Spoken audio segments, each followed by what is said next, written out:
En este mismo instante, mientras me escuchan, millones de católicos en todo el mundo atraviesan un drama silencioso que puede costarles su salvación eterna.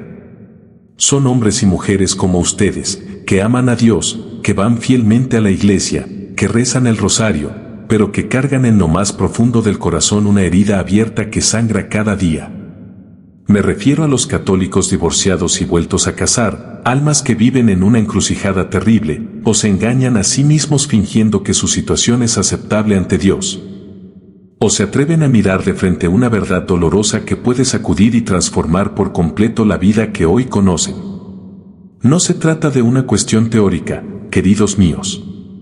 Es una bomba de tiempo espiritual que puede estallar en cualquier momento, arrastrando a almas preciosas hacia la perdición eterna. ¿Saben de qué hablo?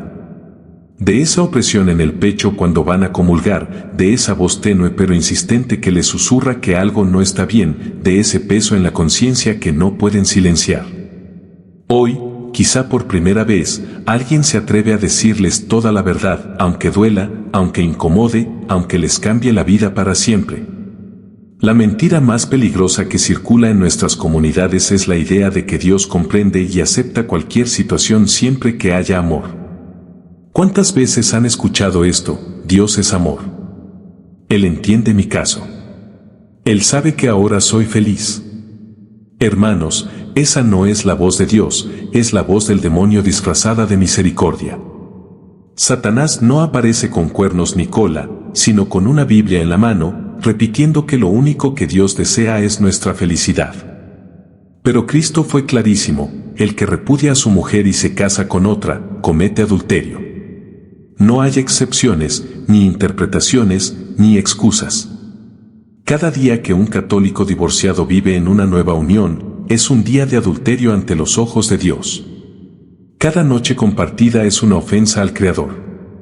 Y cada comunión recibida en ese estado es un sacrilegio que clama al cielo. Tal vez piensen que soy cruel, que no comprendo el sufrimiento humano. Pero precisamente porque lo entiendo y porque me importan ustedes, debo gritar esta verdad antes de que sea demasiado tarde.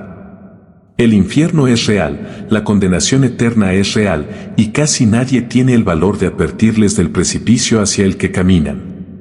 La primera gran mentira que destruye matrimonios católicos es la ilusión romántica que Hollywood ha sembrado en nuestras mentes. ¿Cuántos se casaron solo porque se enamoraron? ¿Cuántos confundieron mariposas en el estómago con el llamado de Dios? El matrimonio no es una película romántica, es una cruz diaria que dos pecadores cargan juntos en dirección al cielo. Cuando el sacerdote pregunta, ¿aceptas a esta persona como esposo /diagonal en la alegría y en la tristeza, en la salud y en la enfermedad, en la riqueza y en la pobreza, hasta que la muerte los separe? No les está preguntando si sienten mariposas en el corazón. Les está preguntando si tendrán el valor de morir cada día por esa persona hasta el final de su vida. Pero nuestra sociedad enferma les ha enseñado lo contrario, que si el sentimiento se apaga, el matrimonio termina, que si las cosas se complican, lo mejor es buscar a otro. Cuando la esposa engorda, cuando el esposo pierde el cabello, cuando llegan los hijos y desaparecen las noches románticas, entonces descubren que se casaron con una fantasía, no con una persona real. Y lo más doloroso, descubren que nunca aprendieron a amar de verdad. Porque el amor auténtico no es un sentimiento. Amor es decisión, es elegir cada día quedarse, perdonar, ayudar, comenzar de nuevo, aun cuando no haya ganas. ¿Cuántos matrimonios se habrían salvado si alguien les hubiera explicado esto antes?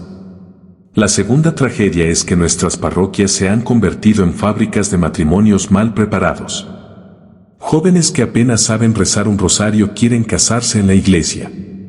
Parejas que han convivido durante años buscan regularizar su unión.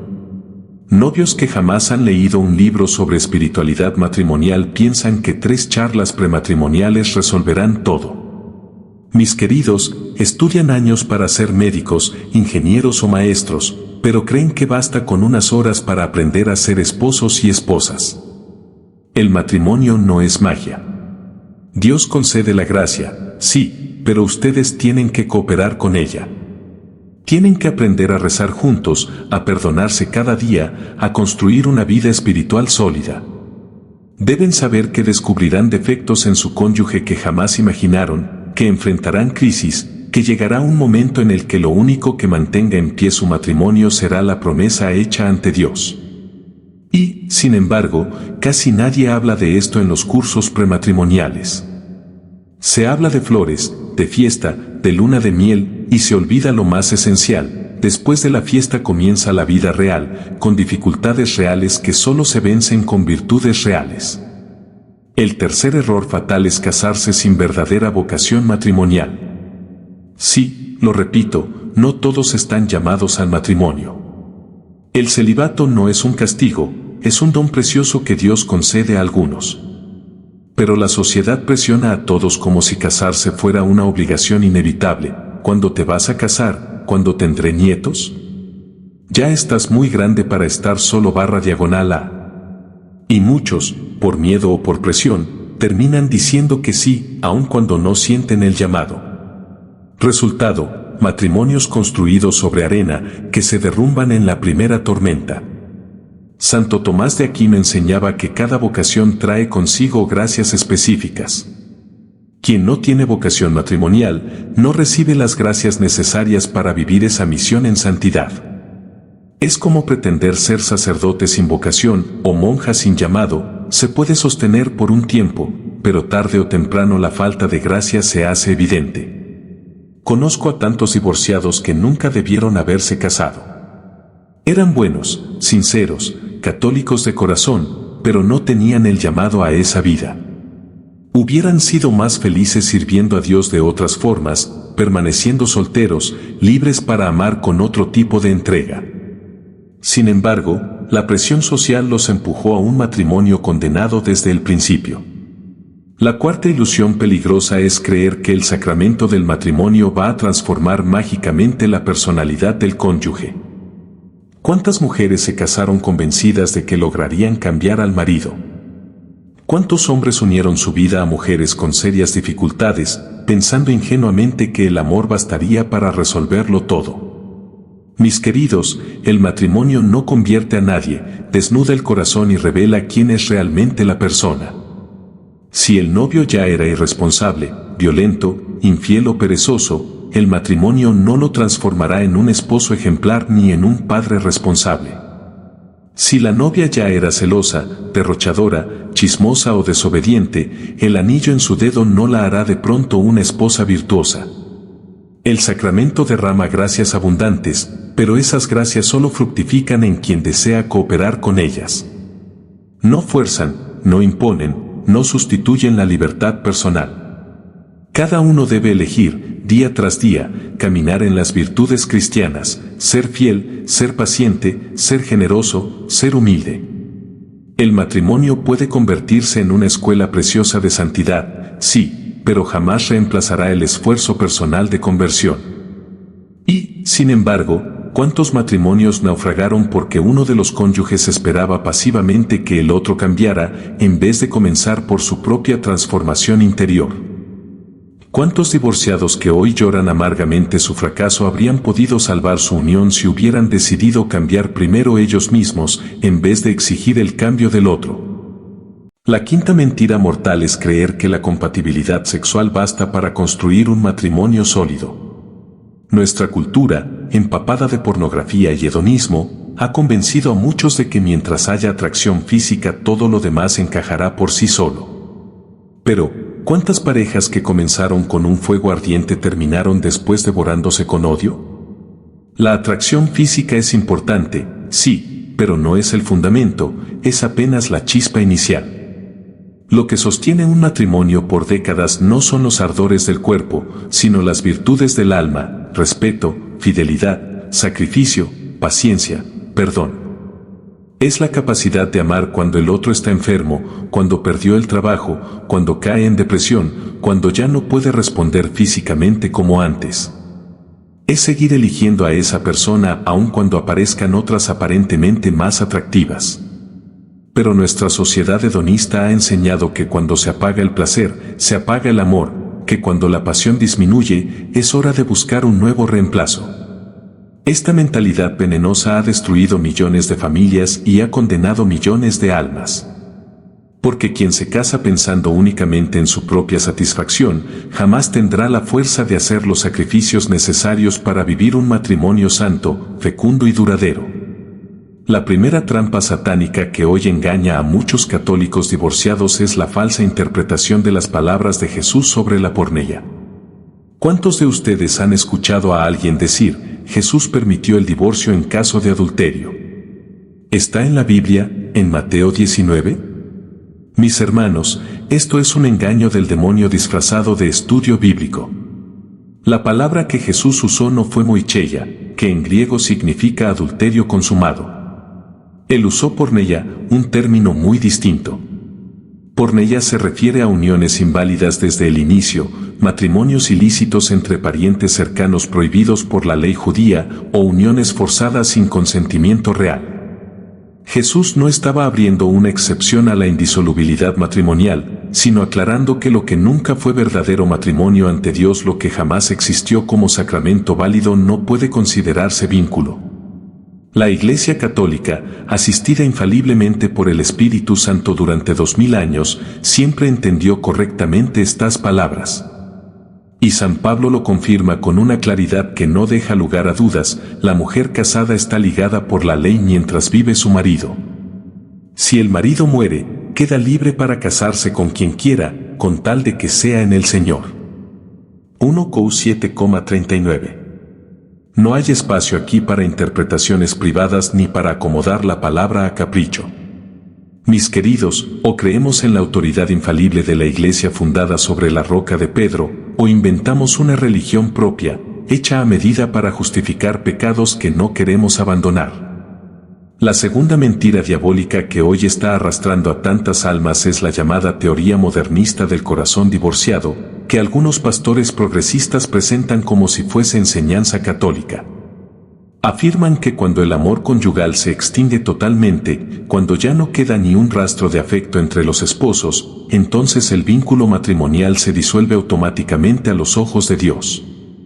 Dicen que el matrimonio solo es válido mientras hay amor real entre las personas y que Dios no puede exigir que alguien permanezca ligado para siempre a quien ya no ama. Mis hermanos, esto es herejía pura.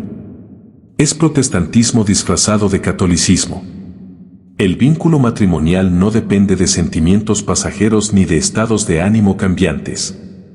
No depende de cómo se sientan los esposos en un momento dado. El vínculo depende de una realidad ontológica y sobrenatural creada por el sacramento válido administrado por la Iglesia. Es lo mismo que ocurre con el carácter sacerdotal. Un sacerdote puede perder totalmente la fe, puede cometer pecados atroces, incluso apostatar públicamente y negar a Dios. Sin embargo, permanece sacerdote para siempre, ontológica e indeleblemente marcado por el sacramento. De igual modo, los cónyuges pueden haberse alejado emocionalmente, pueden odiarse, pueden ni siquiera soportar verse frente a frente, pero mientras ambos estén vivos, siguen unidos por el vínculo sacramental que nada ni nadie puede romper. Esta verdad puede sonar insoportablemente dura para nuestra mentalidad moderna, tan habituada a desechar lo que incomoda o estorba. Pero es la única interpretación fiel y coherente con las palabras luminosas y definitivas de Cristo: lo que Dios unió, no lo separe el hombre. Si el vínculo matrimonial pudiera romperse por simple decisión humana, por el desgaste del sentimiento, por la incompatibilidad de caracteres o por la rutina, entonces aquellas palabras de Jesús serían una burla cruel. Cristo nos habría engañado a todos. La tercera falacia, hermanos, que hoy arrastra a multitudes de católicos, es confundir la anulación matrimonial legítima con un supuesto divorcio católico disfrazado. ¿Cuántos divorciados creen que basta con pedir una anulación a un tribunal eclesiástico para quedar automáticamente libres y casarse de nuevo, como si nada hubiera ocurrido? Esta mentalidad consumista, tan propia de nuestra época, ha transformado lamentablemente a muchos tribunales en fábricas de anulaciones, donde se buscan excusas psicológicas o argumentos canónicos sin verdadero fundamento, con tal de declarar nulo un matrimonio que, en realidad, fue válido desde el primer instante.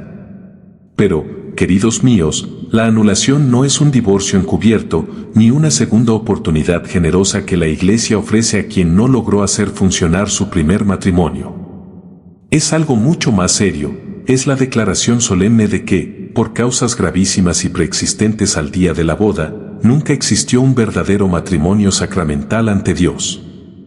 Esas causas son muy concretas y deben ser probadas con evidencias sólidas, jamás con suposiciones o interpretaciones convenientes.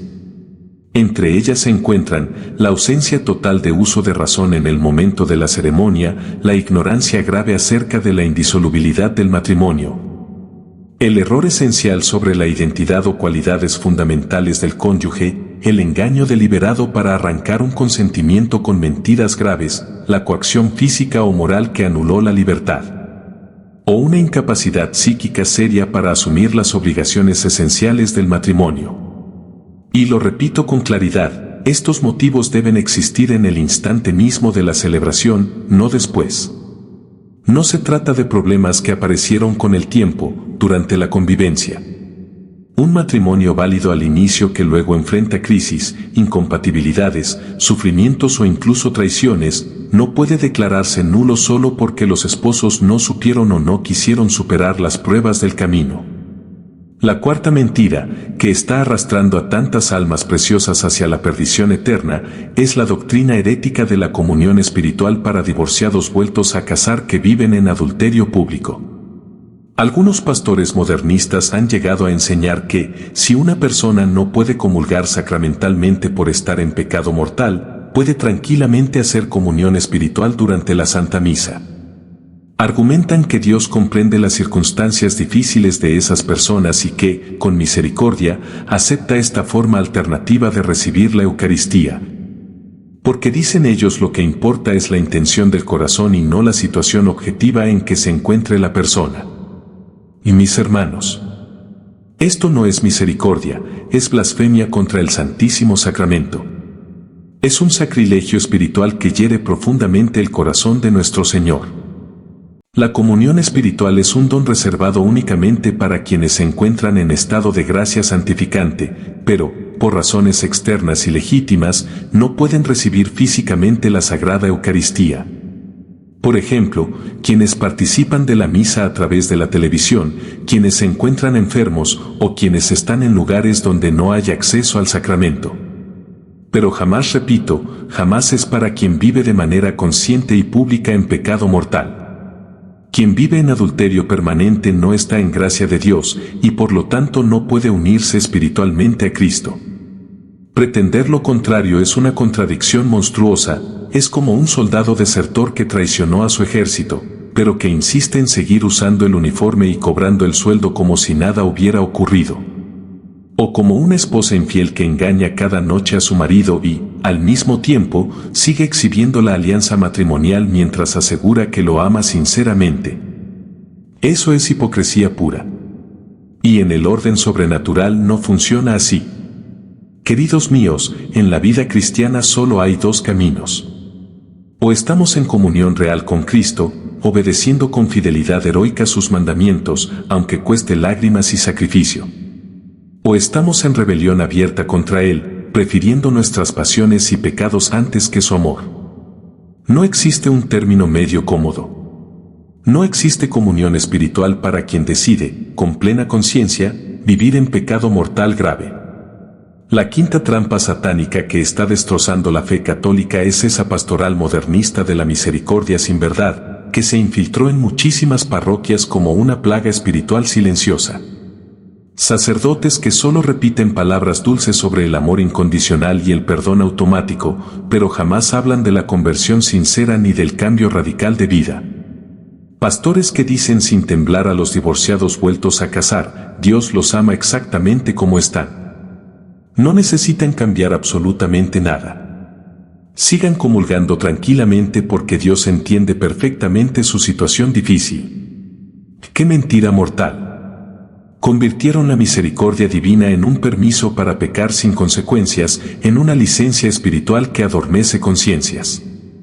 Hermanos míos, esto no es misericordia verdadera, es crueldad disfrazada de bondad, es un veneno dulce que va matando el alma lentamente. La auténtica misericordia de Dios nunca consiste en confirmar al pecador en su pecado para que se sienta cómodo en él. La verdadera misericordia es gracia sobrenatural que libera del pecado y conduce a la santidad heroica. Cristo fue infinitamente misericordioso con la mujer sorprendida en adulterio, la defendió de quienes querían apedrearla, la levantó con ternura paternal, le perdonó los pecados. Pero también le dijo con claridad cortante y sin ambigüedad, vete, y no peques más. No le dijo jamás, sigue viviendo con los hombres que quieras, yo entiendo tu situación y acepto tus decisiones. No, hermanos. La misericordia verdadera de Cristo siempre exige conversión del corazón, siempre exige abandono real del pecado, siempre exige transformación concreta de vida.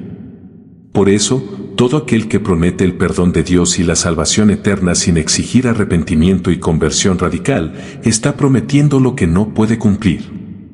Está engañando almas preciosas con falsas esperanzas y las está empujando sonrientemente hacia la perdición eterna.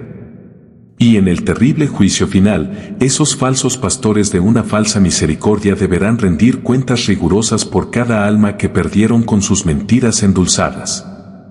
El primer pecado gravísimo que cometen los católicos divorciados y vueltos a casar es la hipocresía sistemática de pretender que su situación es normal ante Dios. ¿Cuántos de ustedes conocen personas que se divorciaron, se casaron de nuevo y siguen participando como si nada en la vida parroquial? Asumen ministerios, cantan en el coro, proclaman lecturas en la misa, incluso comulgan con total naturalidad. Hermanos, esto es sacrilegio, es mentira delante de Dios y escándalo para la comunidad. Porque quien vive en adulterio público y sigue recibiendo la Eucaristía comete dos pecados mortales, el adulterio permanente y la comunión sacrílega.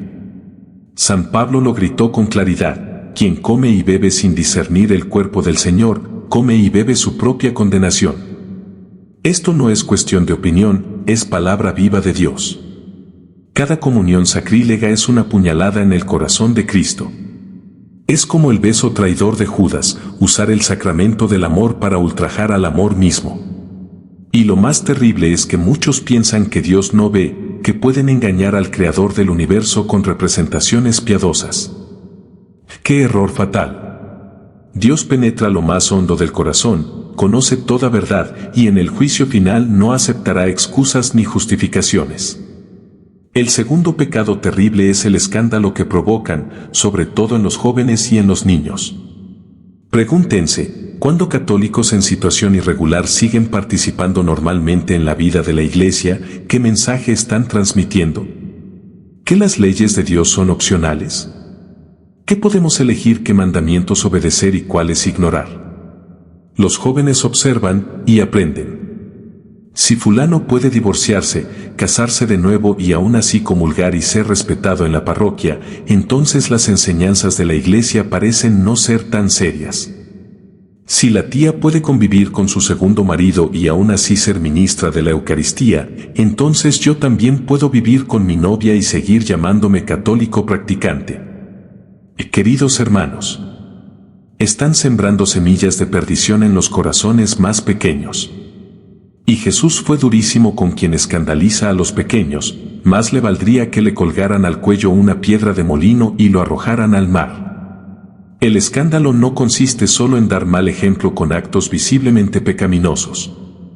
También es enseñar implícitamente que obedecer a la Iglesia es cuestión de conveniencia personal. Cada vez que un niño ve a un adulto católico viviendo en contradicción con el Evangelio, una semilla de relativismo moral se planta en su corazón.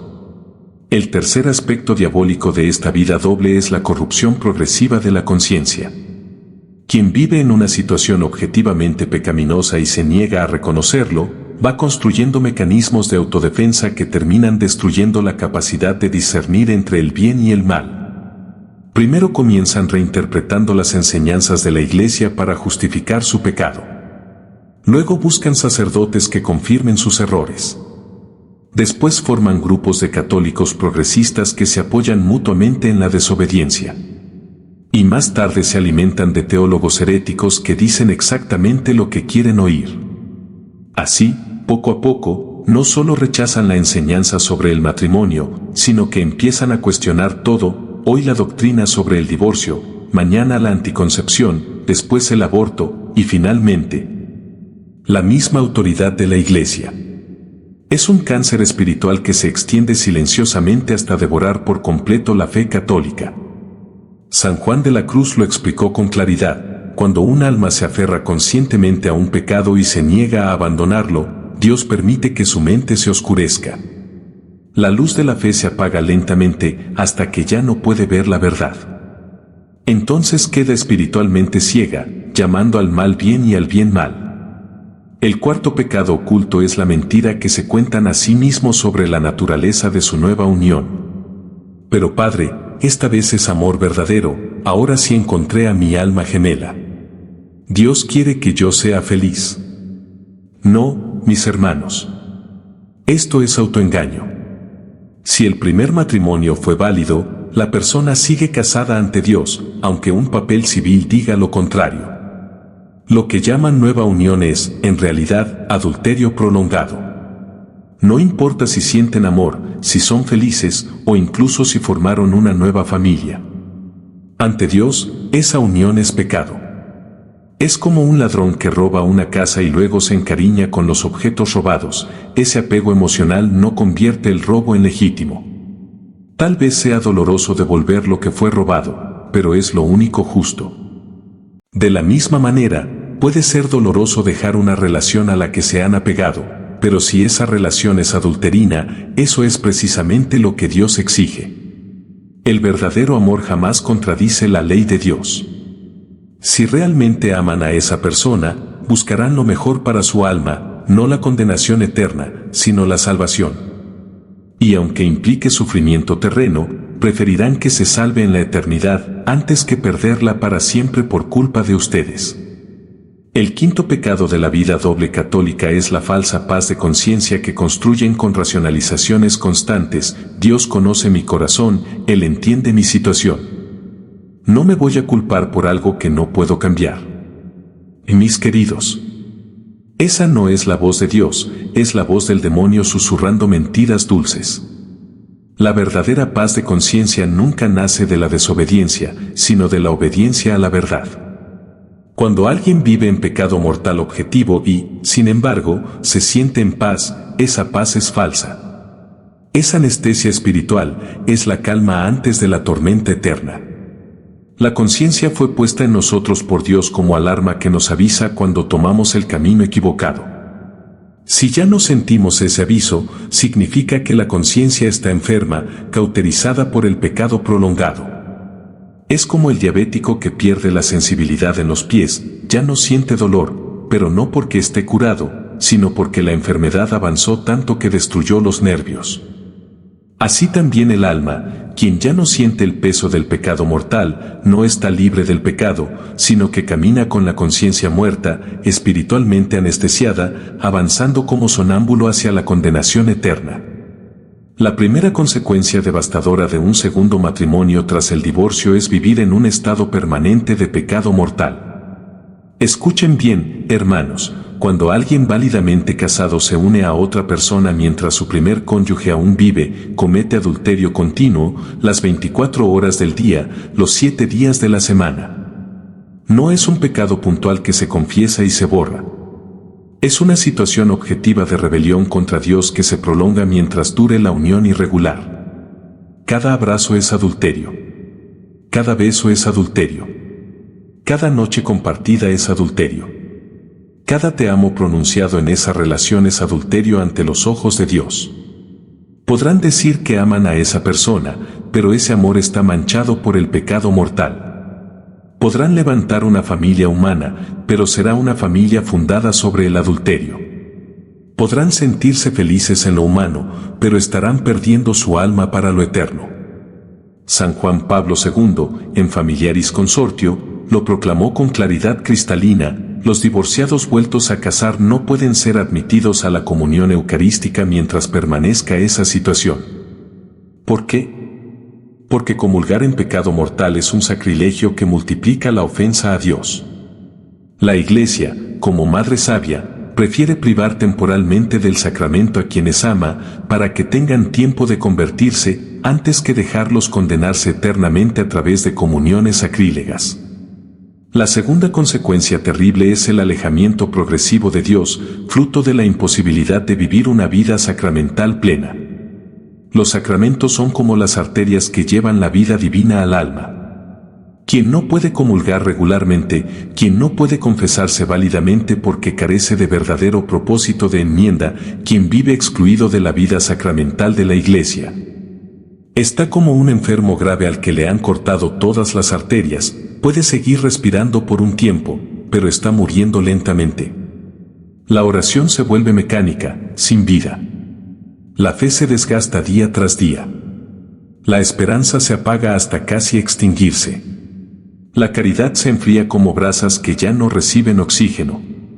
Muchos católicos divorciados vueltos a casar confiesan sentir un vacío espiritual insoportable, una nostalgia profunda de la intimidad con Dios que tenían antes. ¿Saben qué es eso? Es el alma gritando de sed, llamándolos de regreso al Padre. Pero algunos, en lugar de escuchar ese clamor, buscan huir del dolor. Eligen el camino de la negación total, se convencen de que su situación es aceptable, se rodean de comunidades que les confirman el error, se alejan poco a poco de la verdad católica hasta perderla por completo. La tercera consecuencia devastadora es la herencia de valores distorsionados sobre la fidelidad y el compromiso que se transmite a las generaciones futuras. Los hijos de padres divorciados y vueltos a casar aprenden desde pequeños que los compromisos se pueden romper cuando resultan incómodos, que la fidelidad tiene fecha de vencimiento y que el amor verdadero es opcional, descartable cuando aparece algo aparentemente mejor. Las estadísticas son claras, los hijos de divorciados tienen una probabilidad mucho más alta de repetir el mismo camino, perpetuando un ciclo vicioso que atraviesa las generaciones como una auténtica maldición familiar. Pero lo más alarmante no es solo la herencia psicológica, sino la herida espiritual que deja una marca más profunda. Estos niños crecen en un ambiente de confusión doctrinal, donde desde la infancia se relativizan las enseñanzas de la Iglesia. Aprenden que los adultos eligen qué mandamientos obedecer y cuáles ignorar, que la fidelidad a Dios y a la Iglesia se reduce a un asunto de conveniencia personal. El resultado es devastador. Muchos, al llegar a la adultez, abandonan por completo la fe católica. Otros se vuelven católicos solo de nombre, que asisten a misa por costumbre familiar pero sin tomar en serio las exigencias morales del Evangelio. Y quizá esta sea la tragedia más desgarradora, no solo la pérdida de la propia alma, sino también la responsabilidad ante Dios por la pérdida espiritual de los hijos, de los nietos y hasta de los bisnietos. El pecado individual se convierte así en un pecado social que contamina y envenena generaciones enteras. La cuarta consecuencia, que muchos ni siquiera alcanzan a percibir, es la destrucción de la capacidad de amar de verdad. Quien rompe el primer compromiso matrimonial y establece un segundo, demuestra que su palabra no tiene valor absoluto, que su amor está condicionado, que su fidelidad depende de las circunstancias. Entonces surge la gran pregunta, ¿cómo puede garantizar esa persona que no hará lo mismo con el segundo cónyuge? ¿Cómo puede prometer amor eterno si ya traicionó antes la misma promesa? La dolorosa verdad es que quien se divorcia una vez se vuelve más vulnerable a divorciarse de nuevo, porque ha aprendido que cuando la vida se vuelve difícil, la salida más cómoda es cambiar de pareja en lugar de luchar por sanar las heridas. Se instala así una mentalidad descartable en las relaciones humanas. La persona pierde la capacidad de entregarse por completo, de amar con esa donación incondicional que exige el amor verdadero. Vive con un pie dentro y otro fuera, siempre con una salida de emergencia planeada, evaluando constantemente si vale la pena seguir invirtiendo en la relación. Un amor así, condicionado, puede parecer suficiente en tiempos de bonanza, pero en las horas de crisis, cuando el amor verdadero debería brillar con más fuerza, fracasa. Porque no es amor auténtico, es apenas un contrato emocional disfrazado de compromiso eterno. La quinta y más terrible consecuencia es la condenación eterna del alma que muere en pecado mortal sin arrepentimiento. Mis amados hermanos, esto no es una amenaza vacía, sino la advertencia de alguien que los ama y no soporta la idea de verlos perdidos para siempre. El infierno es real, la condenación eterna es real. Y quien muere en estado de pecado mortal, sin una contrición perfecta, allí termina. No importa cuántas obras buenas haya hecho, cuántas misas haya escuchado, cuánto dinero haya donado a la iglesia, si muere en adulterio, sin arrepentimiento verdadero, su destino es el fuego eterno. Algunos se engañan pensando que Dios es demasiado bueno para permitir que alguien vaya al infierno. Pero fue el mismo Cristo, el Dios del amor infinito, quien más habló del infierno en los evangelios. Fue Él quien advirtió: ancho es el camino que lleva a la perdición, y muchos entran por él, estrecho es el camino que conduce a la vida, y pocos lo encuentran. Cada día que alguien permanece en una situación irregular es un día menos para convertirse.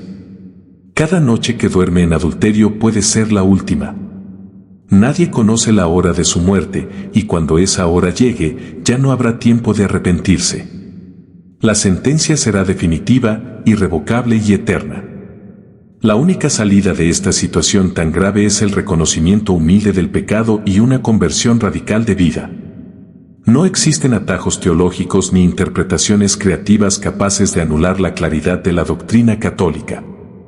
No hay soluciones pastorales que cambien la ley de Dios.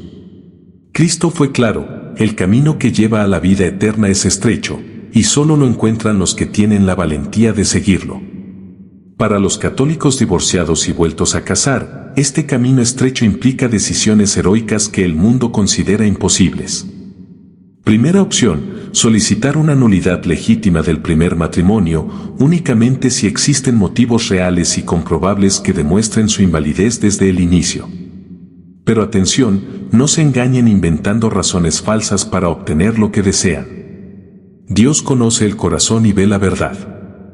Segunda opción: separarse totalmente del segundo cónyuge, aunque ello traiga consigo un dolor humano profundo. Tercera opción: permanecer juntos, pero viviendo como hermanos, en absoluta continencia, dedicándose de por vida a la oración y a la penitencia. Estas decisiones parecen imposibles a los ojos humanos, pero lo que es imposible para los hombres es siempre posible para Dios. Miles de católicos a lo largo de la historia tomaron decisiones heroicas semejantes, y en ellas encontraron no solo la paz de conciencia, sino una alegría espiritual que el mundo jamás podrá dar ni comprender. Mis queridos hijos, la misericordia de Dios es infinita, pero jamás puede separarse de la exigencia de una conversión auténtica. Dios siempre está dispuesto a perdonar, pero su perdón nunca contradice la justicia divina. La verdadera misericordia no consiste en dejar a las personas cómodas en su pecado para que se sientan en paz consigo mismas. La verdadera misericordia es esa mano poderosa que levanta al caído y le da la gracia para abandonar el pecado y caminar en santidad. Cristo, en su infinita ternura, perdonó a la mujer sorprendida en adulterio, pero sus palabras fueron claras y firmes: vete y no peques más. No le dijo: quédate en la misma situación, yo lo comprendo y lo apruebo. No.